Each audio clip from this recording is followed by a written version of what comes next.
Netcasts you love. From people you trust. This is Twit. Bandwidth for Dr. Kiki's Science Hour is provided by Cachefly at CACHEFLY.com.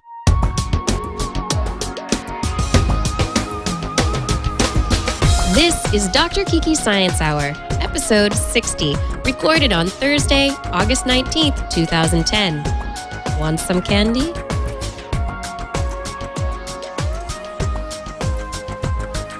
Welcome, everyone, to episode 60 of Dr. Kiki's Science Hour. I am Dr. Kiki, and for the next about an hour, we're going to be talking about science. And the science of this week that we get to dig into, it's fun science. It's brain science. And to talk today with us is author Garth Sundem, and he has written a book called Brain Candy. So hopefully he's got some little candy-like tidbits that, you know, we can mentally suck on over the show, kind of work things around a little bit, find out a little bit more about how our brains work, why we do things the way that we do, what science and research of kind of the understanding has led us to at this point, and how maybe it can help you live your life a little bit better, if possible at all. Garth is not just the author of Brain Candy, which is this most recent book. He's also the author of the Geeks Guide to World Domination. So if you had plans for world domination and just hadn't seen them through yet, this guide might help you out a little bit. So just going to put that out there. Additionally, he's written a book called Geek Logic. And so together these books kind of make him an official pop sci, math, humor, and general geek culture writer. And we actually worked together on the show Brink for the Science Channel last year, which was a lot of fun. And if you haven't read his books, you may also have seen his writing in the likes of Esquire, Wired, Congressional Quarterly. That's an interesting one. Yeah. Seed, Sky and Telescope, Maxim, Publishers Weekly, among many others. So Garth, thank you so much for joining me today. Hey, Kiki, it is great to see you. Yeah, it's fabulous. It's been, over a year? Has it been over a year? When were we in D.C.? It was over a year ago. It's about a year ago. I know. Yeah, I know. I missed that Science Channel gig. That was fun. So a year ago, you mentioned that you were working on this book and that you were doing a lot of, you were looking into it. Can you kind of go through you went from world domination to... Which is a good thing to start with, right? I mean, once you've done world domination, then you can kind of step back a little bit and stretch your feet and, throw cake to the minions while it's a good place to start, world domination, yeah. All right, so with the world domination, from there you went to the brain. What was the logical step that brought one book from the next? There's a couple things. First, my wife is a PhD psychologist, and my dad is a former president of the American Accounting Association. So I existed this weird interface between emotions and numbers, and that's, I hope, where I wrote this book from. I tried to look at all of these cool little microcosms and let sort of a macrocosmic picture of the brain and how we function emerge from that. But really, I'm totally fascinated by both angles. Sort of the behavioral economics, numbers, game theory angle, and also the collective unconscious emotions sort of macro view as well. So both sides. I had to do it. Well, I think it's a fair enough thing to do. Now, the way that, let me grab the book. I've got it back here in the Bat Cave here at Twit. In the Bat, it is the Bat Cave. I like the Bat Cave. We have Brain Candy, and it's not laid out like a normal book. It's there aren't really chapters. I opened the book and I was like, okay, I'm ready for chapter 1. And then I started looking through it and I said, oh, this is different. Well, it's candy. I thought about actually, organizing this book or something like that, and very intentionally decided against it. This is something you can pick up and flip to any page, and it's going to give you candy, but it's very scientific candy. For example, red beats blue at the Olympics. This is, why not start here? It's as fun as any place.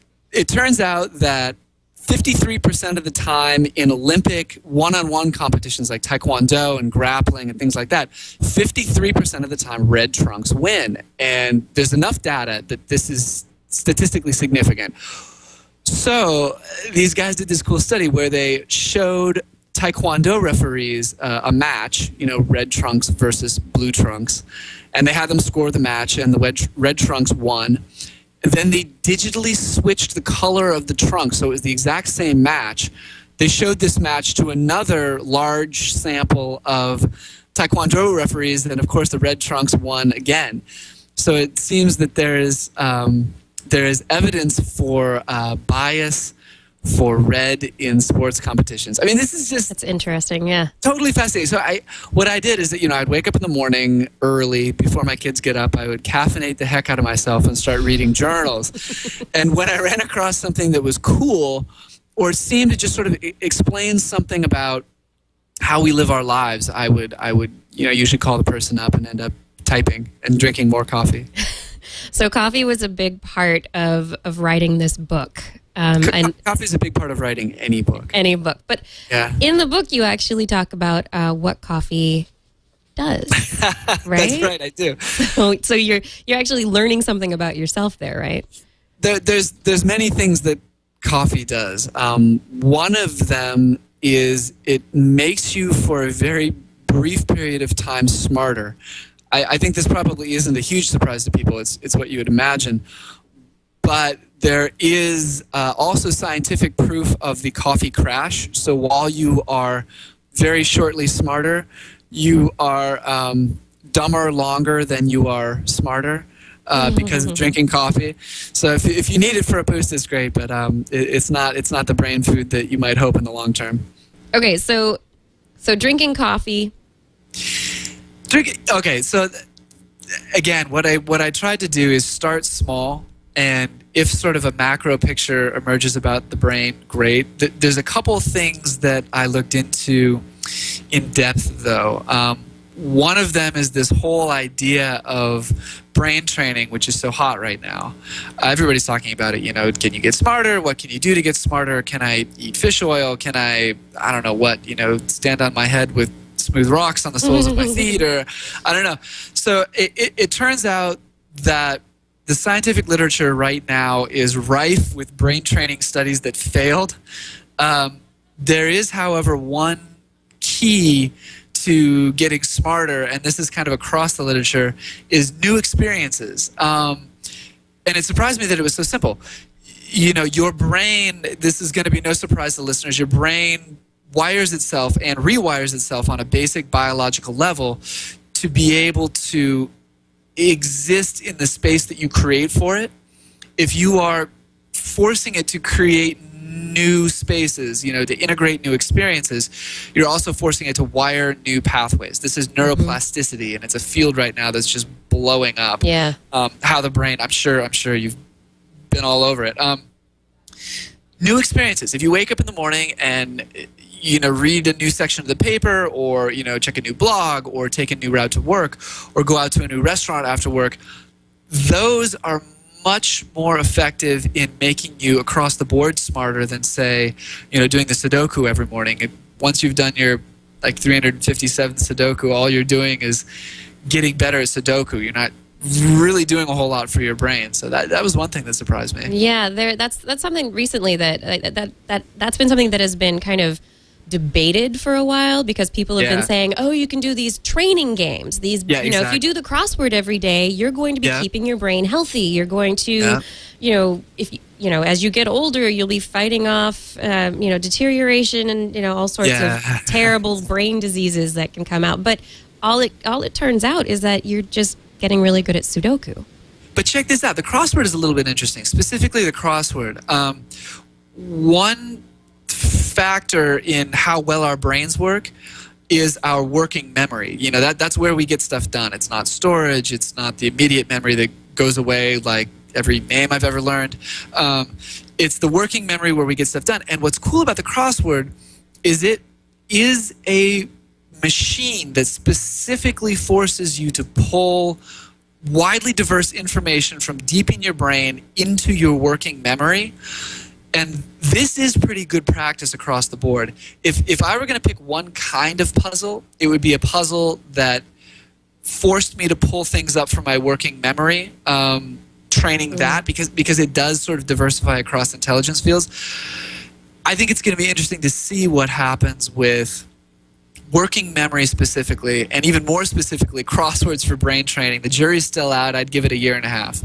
Yeah, not all brain training, or the idea of brain training even, has been completely discredited. It's just we don't really know exactly what types of training are the most beneficial, right? Right. Well, in fact, it's been credited.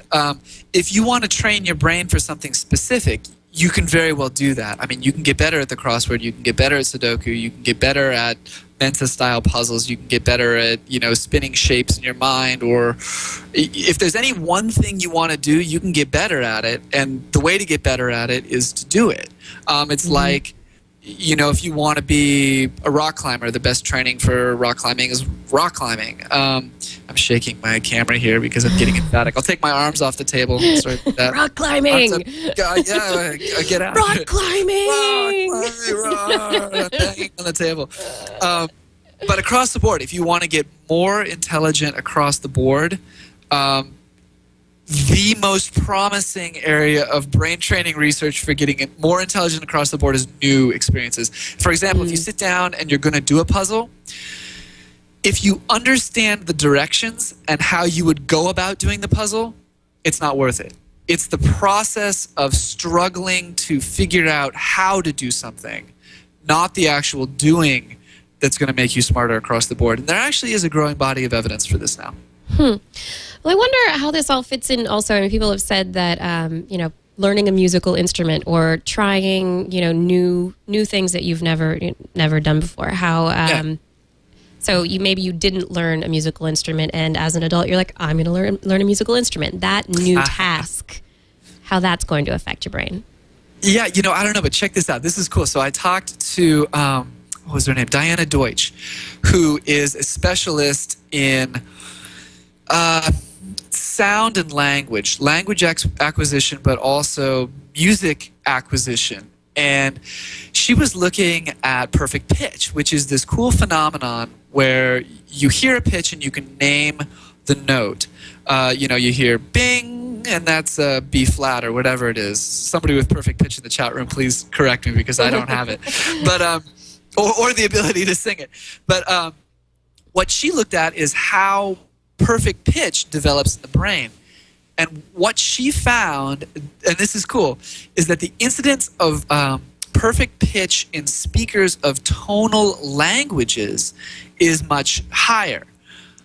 For example, Chinese or Hmong or there's other Asian languages where, tones, if you're saying something down here or here or here or here or here, obviously they're different things. Her theory is that infants, when they're learning these languages, they learn to attach meaning to tone. And if you attach meaning to tone, you can then later in life attach other meanings to tone, i.e. these note names, G, B, A, F, whatever they are. So what she recommends, and this is an aside, but it's a fun aside, so I can't help myself. What she recommends is with kids, if they're playing with a synthesizer, or if they're playing on a xylophone, or if they have a musical toy, labeling those notes somehow, whether it be cow, duck, pig, or whether they be red, green, blue, or whether they be mom, dad, grandma. If you can encourage young children as they are learning language to also attach meaning to tone, then later in life, there's a much better chance they'll be able to transfer that to perfect pitch.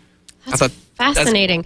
And maybe she's hoping that a lot of people will actually try it and then send her the results of all of their independent experiments. Oh, man, that would be awesome. Or send them to me. I would love it. I'll write about it for whatever comes next.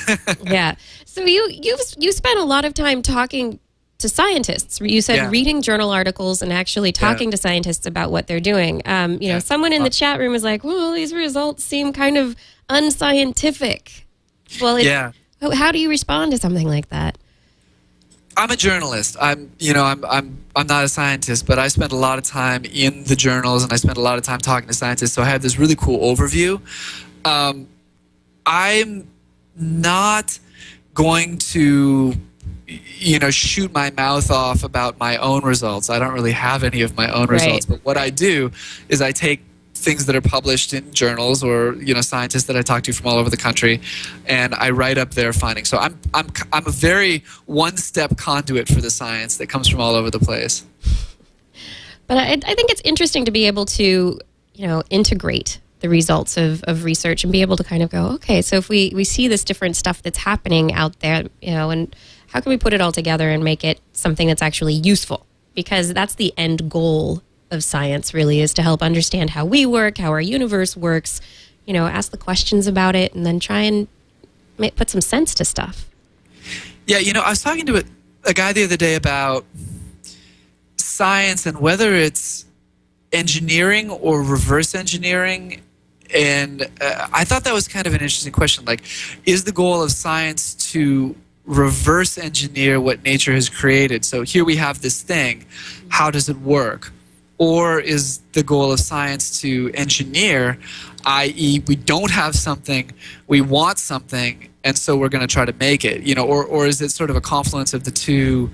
I don't know. I thought that was an interesting question. I'd be interested to hear what chat folks' take on that is. I'm not sure I quite have a full take on that yet. Yeah, what it's if we are engineering or reverse engineering, and what are we actually doing with this here science? with this here science this thing. here science thing. Yeah, there we go. Exactly. So in terms of your looking at the brain, and I mean, you've come up with a bunch of cool tidbits, so far in the show. What do you seriously geek out on? Like, what just every time you started digging into research, you're like, oh my gosh. You know what? Okay, so I could have filled a whole book with behavioral economics and game theory experiments. I love fairness games, or sort of prisoner dilemma style games that actually seem to speak to something bigger. Okay, so here's an example, and I bet some people know this example already, but the scientist David Axelrod ran this very famous prisoner's dilemma tournament. And generally, okay, the 8-second version of the prisoner's dilemma, if we can do this, the 8-second version of the prisoner's dilemma is you got two guys, they're caught, they're being interrogated by the police. They can either keep their mouths shut, and if both of them keep their mouths shut, they walk. If no, I'm sorry. If make sure you get it right. I know. If they keep their mouths shut, then they get 6 months on a reduced charge. If one of them rats out the other one, then the one goes free and the other gets 10 years. And if they both rat each other out, then they get 5 years. So you can either cooperate or defect. You're either going to be nice to the person you're playing with, or you're going to be mean to the person you're playing with. And this guy, David Axelrod, ran this multi-step tournament to see what the best strategy was for this. Do you want to cooperate, or do you want to defect? And I think that his results generalize into life very nicely. What he found is that, in general, when you're working with someone, you want to, A, be predictable. The other person needs to know what they can expect from you. B, you actually do need to be nice, but you can't just get run over by the other person if they're being mean. So the strategy that ended up working best in this prisoner's dilemma tournament was this thing called tit for tat, where you cooperate the first round, you show that you're nice, and then you mimic your opponents or the other players. It's not an opponent. You mimic your compadres' actions for every round thereafter. So if the person you're playing with defects, the next round you defect too. You're mean back to correct this behavior. You can't just get steamrolled and run over. But what this does is it leads to trust, predictability, and it leads to a string of short sentences because players start cooperating round after round after round. And there were a couple different takes on tit for tat where people tried to, every once in a while, defect and get a 0 sentence for it. But it turned out that there was no strategy better than the predictability born of mimicking the other player's behavior. And so what I totally geek out on is ways that behavioral economics-y type takes, game theory takes, actually roll over into the real world. And as interestingly, when they don't, and why they don't. So for example, there's this game where you're going to split coins with people. One person gets 10 coins, and they propose a split. So Kiki, if you and I are splitting 10 coins, I say, okay, I'm keeping 9 coins, and you can have 1 coin, Kiki. And I say, that's not fair. Exactly. We're splitting it. I don't understand. You're so If you agree to the split, we both get paid. And if you don't agree to the split, then neither one of us gets paid. So do you accept the 1 coin? No. No, of course you don't accept the 1 coin. It's not fair. It's just not fair. I'm not going to take anything, and you don't get anything either. So this is an altruistic punishment. You are taking a hit to your own well-being to punish me for my lack of fairness. And if you extend this, you can look at a lot of models of society, which is cool. There's one take where if you want to extend this mathematically, you can look at why this sense of fairness creates society as a whole. So it's like this microcosm to macrocosm. So here's another cool fact about that. The people who most commonly propose a 9-to-1 split or accept a 1-to-9 split in that game are autistic people who may not be as comfortable with interpersonal social norms.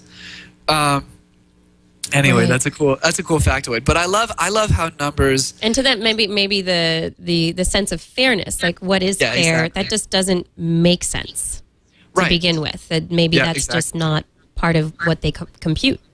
Far outside my expertise. I'm not. I'm willing to go most places, but I won't quite go there. But it's neat to see. Okay, so here's another one. Check this out. There's this other game theory game that came out only a couple years ago called the Pirate Game. And this is way cool. There's 5 pirates, each fiercer than the next. So you've got Wussy Pirate A, A, B, C, D, and E. And E is Kiki going, arr. E is Kiki. Oh my God, will you do that again? No. Please? For the August? Okay. For the world. For the world. No. Maybe with an eye patch or... No, arr. I'm not going to do it. It won't have the same effect. So they got to split this 100 gold. Check this out. Pirate E, the fiercest, gets to propose the split. And then they vote.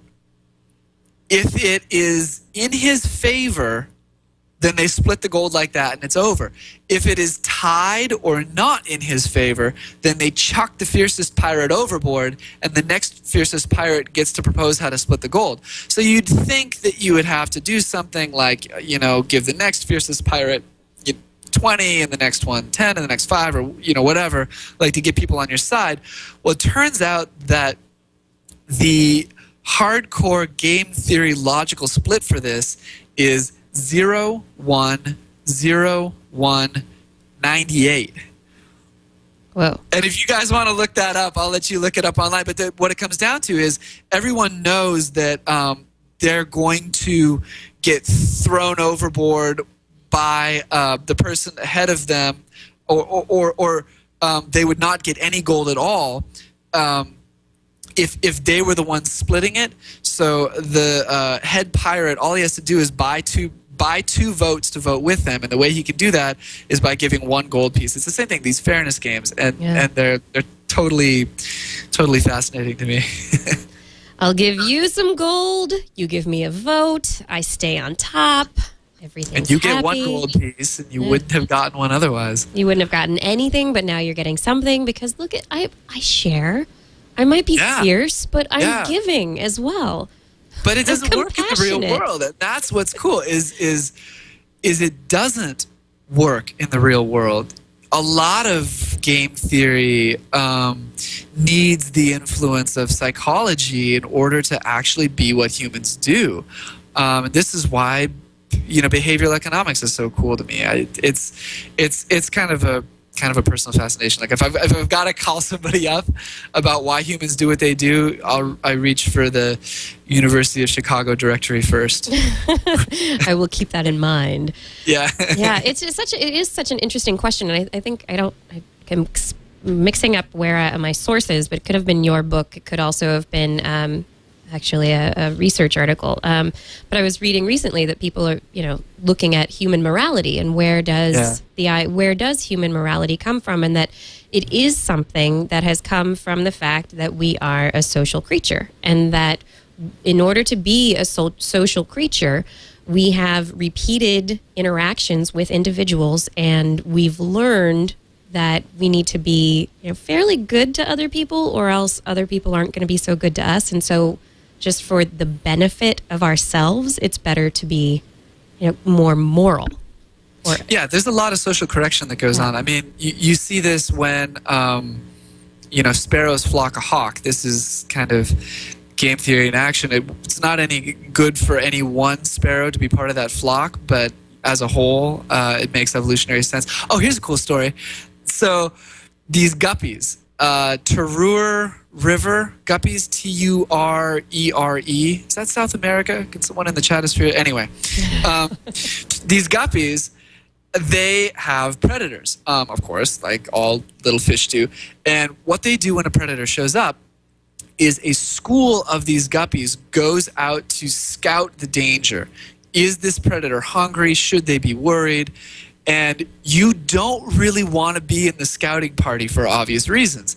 Any one fish doesn't want to swim toward the predator. Right. But so a school forms. I'll leave why the school forms for another story. But check this out. Now the school of fish has to advance toward this predator. Are you going to do it, Kiki? I'm not. Oh, no. No. No. Heck no. I'm not going near the predator. So if I don't take my turn, if I don't go in front for my turn, the entire rest of the school positions itself behind me and puts me in the front forcibly. And this is social correction for antisocial actions. And game theory showing the evolution of pro-social actions on a very sort of basic mathematical level. Yeah.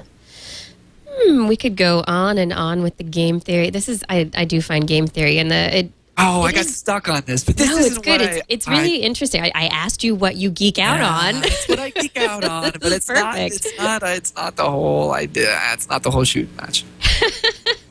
No, it's not everything. Additionally, in here, some things that we love. So we talked about coffee, daydreaming. Yeah. Daydreaming. It's From pirates to daydreaming. Yeah, pirates to daydreaming. I mean, it's not. It's outside of the realm of human morality. It's in a completely different area. It's I think of it as relaxing usually, or maybe it's when I'm trying to focus on something else and my brain goes off in a completely different direction, and then I come back and I go, oh, whoops, derailed. Yeah. Well, derailed or rerouted. Again, this is one of those big topics of what happens when you're daydreaming, and an even bigger topic, which is how do humans innovate? And there are a lot of researchers who have drawn the connection between the two. I bet a lot of people in the Cachefly read that Malcolm Gladwell article in the New Yorker last year at some point about how humans innovate. And there's a lot of evidence showing that only when we're daydreaming or otherwise kind of spaced out do the two sides of our brain actually both light up at the same time. Usually... And okay. I'm speaking in generalizations here, but a lot of times you're either in your left brain or your right brain. You know, you're either analytic or you're, more creative or creative. Exactly. There is a lot of evidence showing that when you are daydreaming or when you are very relaxed in the shower or, in that couple minutes before you go to sleep at night, both sides of your brain are active. So, while you're sitting there doing the dishes and staring out the window, you may not be solving, I don't know what your grocery list is going to be tomorrow, but you may have these flashes of innovation that you wouldn't be able to get any other time. Daydreaming seems frivolous. It's something that, we poo-poo or look down upon as sort of a waste of time. Right. Well, so much of our culture right now, or at least how it's been for several decades, has been very focused on doing and working, and you need to be producing something to be valuable, and for that time use to be of valuable use. So daydreaming is like, you're not getting anything done, but what are you producing? But if, like you said, you can have an insight, a spark of insight that you didn't have or wouldn't have had any other way. You may putting two ideas together that you never would have put together if you weren't just letting your brain go. Why would I be daydreaming when I could be tweeting? We have all of these devices to take up our cognitive downtime now, so that we don't. Well, it's not so that we don't daydream, but it's to take up all this time. We think, oh my gosh, I could be doing this, I could be doing that. We're multitasking like crazy. Oh, hey, let's go there. So check this out. Multitasking. Exactly. So another thing that I looked at that there's a ton of debate about. You can find research on one side and the other side of this, but what it is very much looking like right now is that multitasking is a myth. Multitasking is looking more and more like quick cycling from one task to the next, to the next, to the next, to the next, but you're not actually doing two things at once. Your brain isn't actually split. You're just going from one thing, and then instead of having that little second of downtime, you're right on to the next thing. So there's some cool things about multitasking. Studies... This is why driving and talking on your cell phone at the same time are why it's probably not such a great idea, because you're multitasking in that event. And there was something in your book that this is something that I've actually done myself in the past, is where you take your foot and rotate it in a clockwise circle, and then you try and write the number 6 or something, and as you're doing it, you notice whether or not your foot changes direction. And is it clockwise or counterclockwise, Kiki? Do you remember for sure? I don't remember for sure, but somebody's got to. Okay, let's take a second. I think it's clockwise. So looking at your foot, if you rotate your foot, right. Okay, so everybody rotate your foot clockwise. Are you doing this? I'm rotating my foot clockwise. Okay, yes. Get this up there on it anyway. Okay, I'll rotate my foot clockwise, and then write a 6 in the air. And what happened to your foot? Oh, yeah, that's it. All right. It changed. It changed. Your foot changes direction. It changes direction. I have no idea what that means about multitasking. But it's definitely cool. I'm just going to link them together. I have absolutely no scientific evidence that links multitasking with that little trick. No. Awesome trick. I love that trick. That's a good one. But there are some cool brain tricks that actually kind of speak to larger issues with the brain. Here's one. Check this out. So, okay, again, these are fun tricks, but they do illustrate some cool stuff. So think of some words that start with K, Kiki, like Kiki. Like Kiki. And what else? Kangaroo and keys and completely brain dead. Killers and yes. Okay. Now think of some words in which K is the third letter. The third letter. Yeah.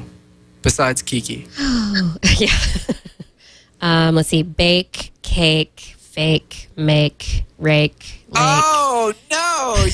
You punked the trick.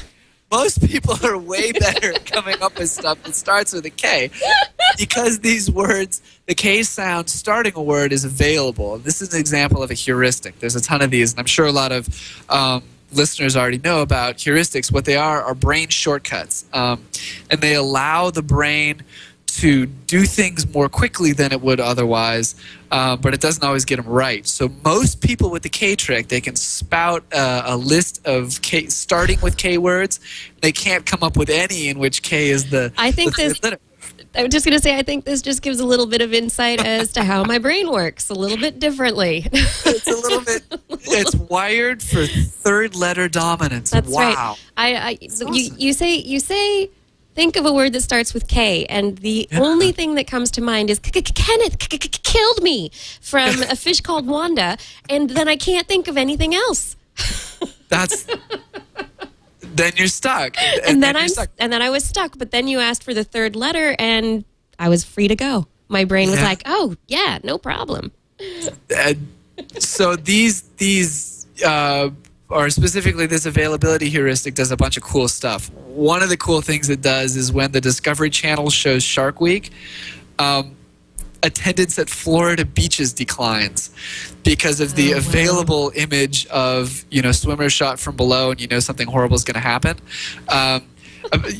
Presumably sharks don't watch the Discovery Channel, but the availability of this image makes it seem like a bad idea to get in the water. This is also why people sometimes make the illogical decision to drive thinking it's safer than flying, when in fact flying is safer, but the available image of a plane crash punks our brain. It is such an available image that it creates illogic.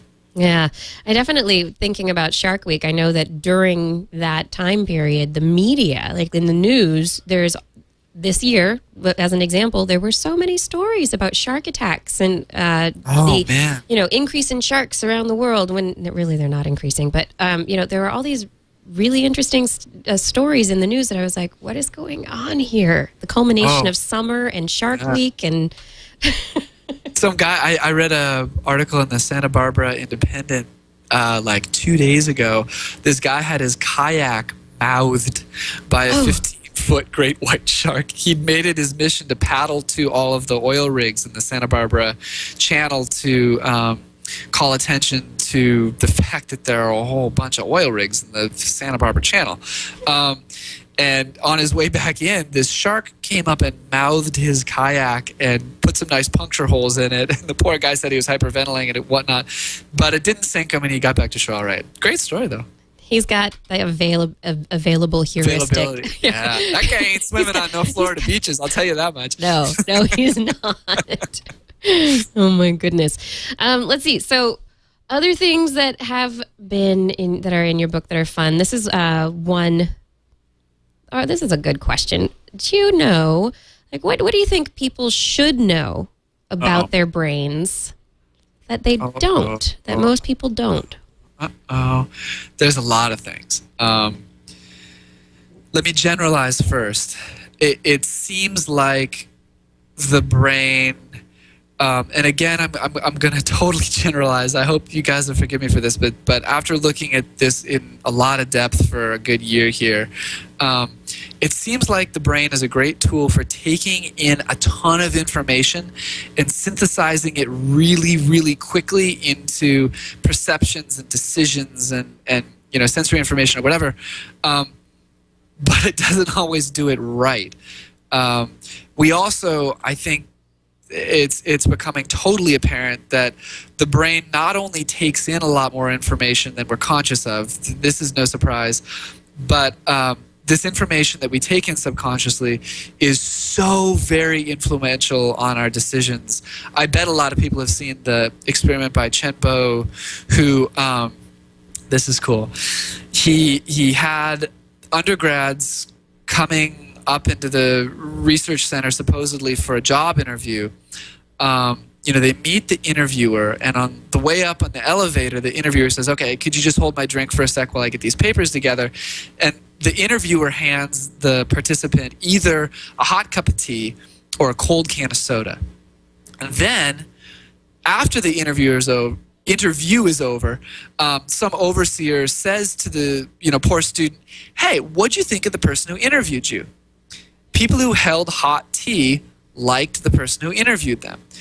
People who held cold soda were less likely to give their interviewer a positive review. There's a zillion of these things that we're taking in this information, and not only are we taking it in, I think people have been pretty comfortable with that fact for a long time, but we take this in and we use it on a very basic level to drive very basic decisions. I think that's the cool thing about the brain. Yeah. Did you find that you are more driven by things you didn't realize than you thought before you started working on this book? I don't know. That's a good question. Am I more driven by things I didn't realize? Yeah, I'm much more aware of how I walk through the world, and both am influenced by things that aren't meant to influence me and influenced by things that are meant to influence me. Oh, here's something funny. So, holiday music. Holiday music, why does it make you want to kick the nearest elf? That's a good question. And it turns out there's a neurological explanation for why holiday music drives us completely batty. And you hear that parumpa-pum-pum, and you kind of get homicidal. No, don't do it. Yeah. Right. Wait, what was that? Was that something Silver bells. influencing me from from beyond or from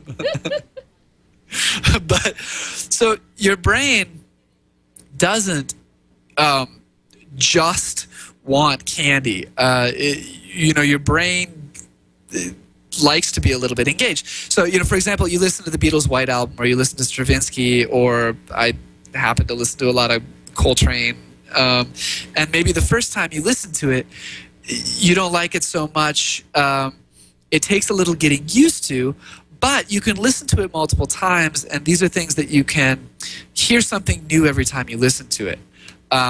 However, holiday music, on the other end of the spectrum, you have to get immediately. As you walk by the window at Macy's, you have to hear holiday music, immediately stop and buy something.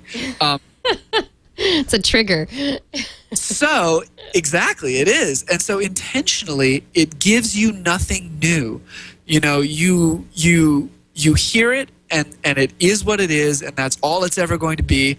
And your brain doesn't get anything else out of it.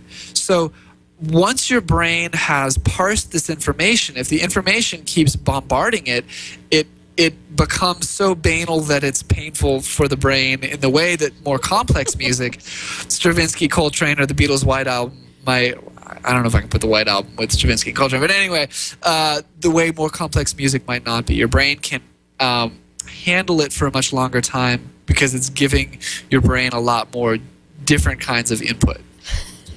So just because you hear it, every time you hear it, you might hear something a little bit different in it. You might notice something a little bit different. Or even sometimes you go, oh, this is just really nice. The holiday music is not going to do that. I can imagine Yeah. I'm going to start singing holiday music every time I do this show. Well, 'tis the season. It's almost there. Towards the end of August here, so it's about time to hang the lights and start buying stuff, which is cool. So check this out. Oh. So shopping. I'm sorry. Okay. Let me try to justify this just a little bit, because I'm pinging all over the place. But that's what I've spent the last year doing, is pinging all over the place. Like from consciousness to why red beats blue in the Olympics, to why country music kills, to the origin of fairness, to like all this stuff. So I'm going to ping, if you'll permit me, Kiki. I go ahead. I'll ping to shopping. Yes, please. I read this super cool study that showed that shopping is a way to try on new personalities, and that people who are more confident in their existing personality feel less need to shop.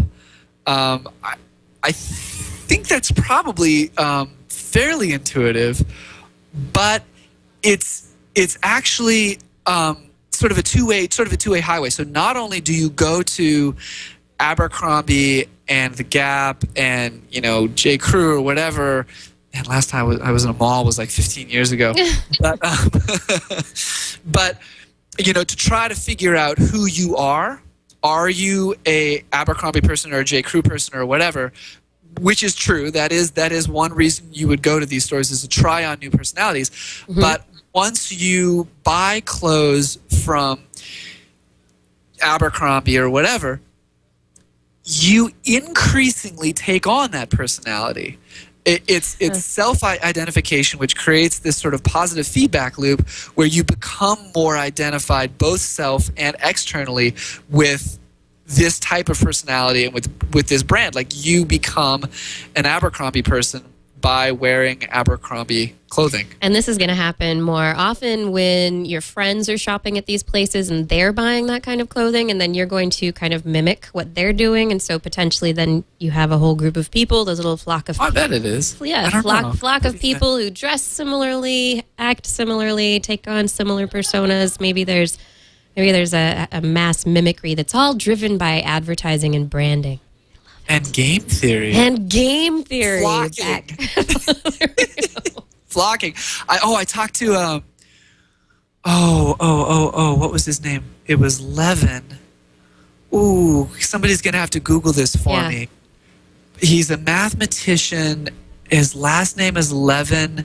Mm-hmm. And he used to teach at Cornell, but is now somewhere else. I'm so sorry, but he was looking. Please, somebody Google this and chat it in. He was looking at schooling behavior, and this is cool. So he is a math guy, and he was mathematically modeling schooling behavior in fish and flocks of bird and wildebeest and whatever, where he was finding that individual animals are likely to either be leaders or followers to different degrees. You may be 98% leader and 2% follower, or you may be 98% follower and 2% leader, or anything along that spectrum. And if you are a leader, you have more autonomy in changing direction, and then your influence ripples through this school.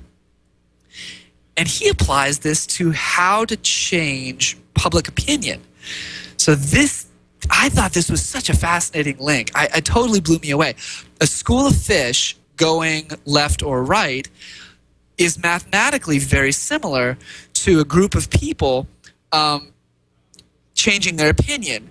Are you left-leaning or are you right-leaning? Are you a follower or a leader? One of the conclusions of his mathematical modeling is if you want to change people's minds, it is much easier to change the person that they let make the decision for them than it is to change their mind themselves. So, instead of getting me to, I don't want to wax political or whatever, but instead of getting me to, to think that, kicking kittens is a good idea, it would be easier to get me to listen to someone who thinks that's the right thing to do.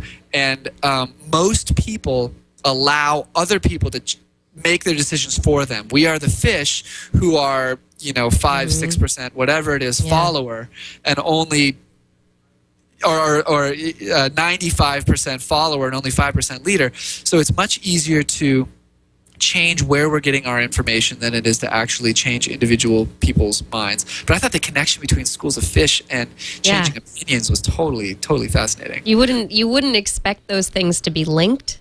Yeah, exactly. It's like schools of fish, my opinion, how do these go together? But the fact that there is because of game theory and the just the way that we do take so much from other individuals. I didn't necessarily want to put game theory on Dr. Levin. That wasn't his specialty. He was more of I think his name, somebody in the chat room came up with Simon Levin. Yes, thank you.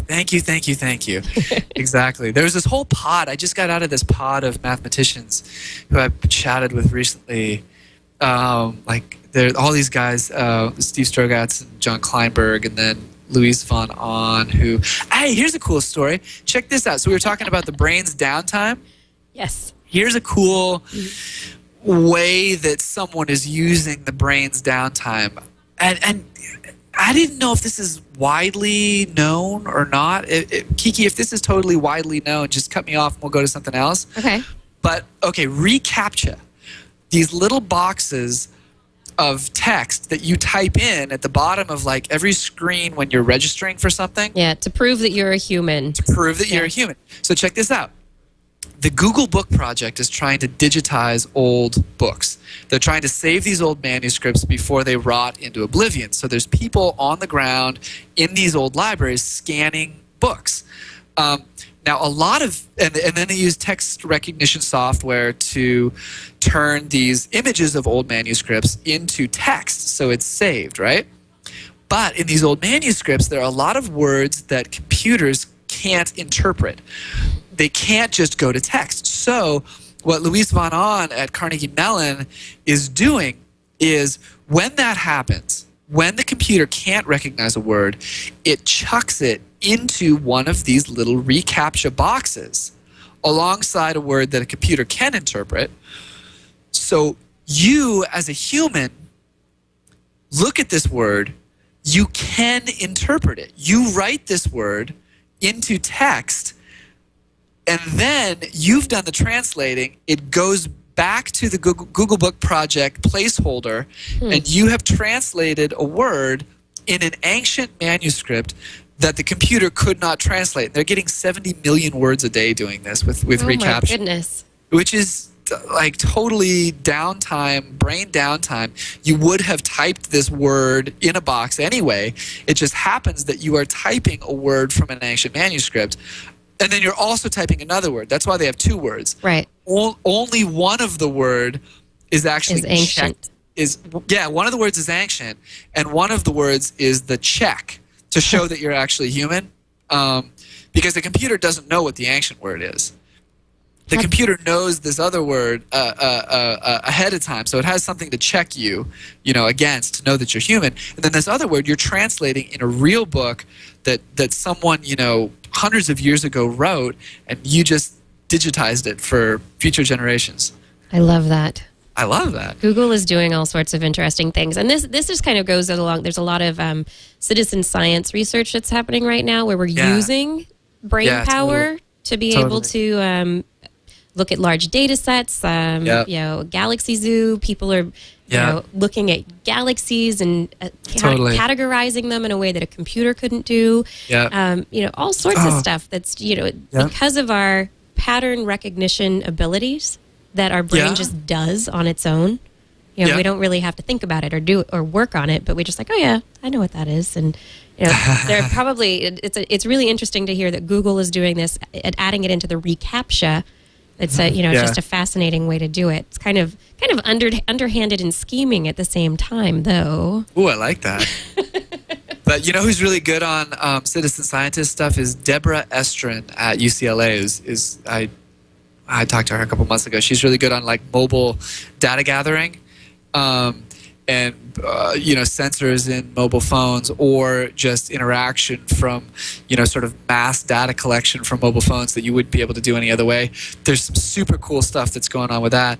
And what is making neuroscience so spectacularly cool right now are two things. The first is imaging technology, fMRI, and all of these, very real-time imaging technologies that we just didn't have.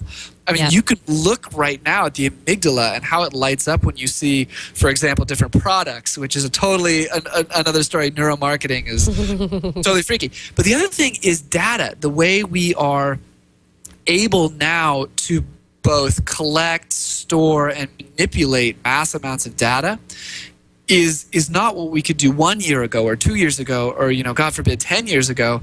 This combined allows us to talk about populations of neurons, and not only talk about them, but like see them on imaging scans and deal with the mass amounts of data that are popping up. So it is a super cool time right now in neuroscience. I think you're right. I get excited about it all the time. There's so much neat stuff going on. All right, we're running out of time here, unfortunately. I know already. Can you give anybody some quick tips on maybe how to use their brains better? Something that we can leave the audience with? Oh no! How to use your own brain better? Yes, or how to game other people better. I mean, let's game other people. That's okay, a lot of let's fun. game other people. Okay. I looked at persuasion and what creates persuasion. So one is you want to be in just enough information. These guys did this fascinating study at a Kinko's where there was this big long line of people for the copier, and they tried different protocols for cutting the line. The first protocol was, hey, can I cut the line? And they very infrequently got in the line. The second protocol was, hey, can I cut the line so that I can make copies? Which is totally obvious, you're in line for the copier, but people let you in line. You provided a reason.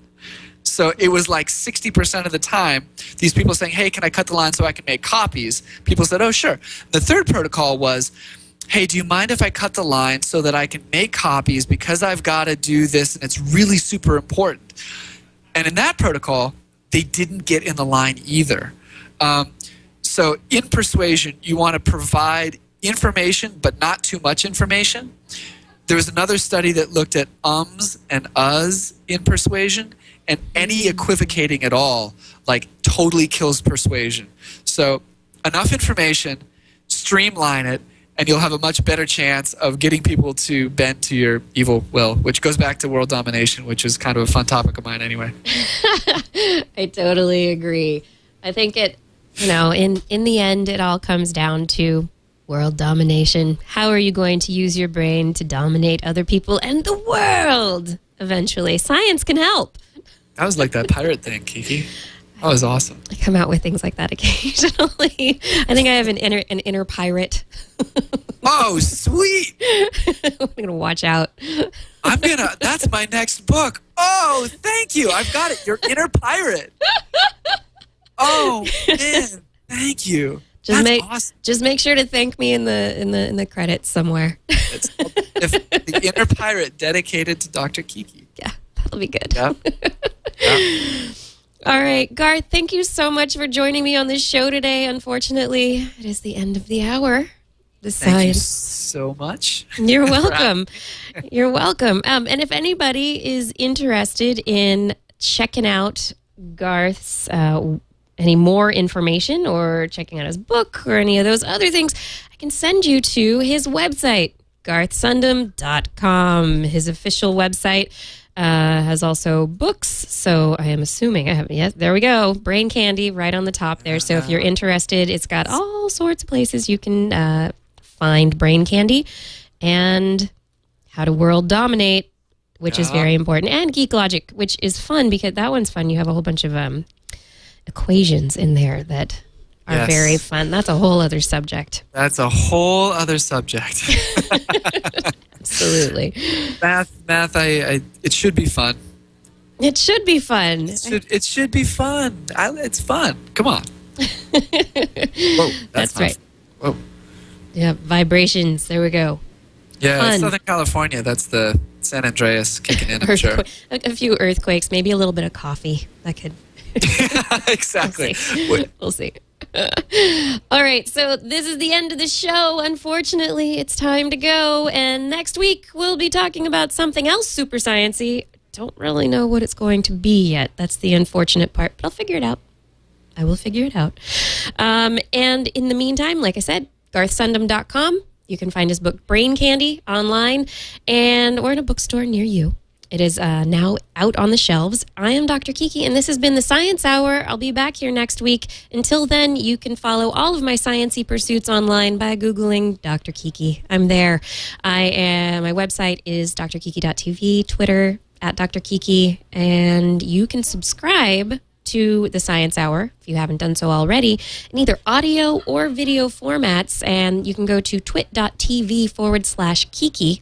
in order to do that. And you can also find This Week in Science. It's my other program that I do weekly at twis.org, twis.org. Don't forget also for this show, I am having a theme song remix contest. You can find my theme song at the following URL. It's a drop.io, drop.io/L8ZYL8R. Lazy later. Or something like that. And I'll see you next week. So thanks for tuning in. I really do appreciate it. And if nothing else, I do hope the past hour made your world a whole lot more interesting. See you next week.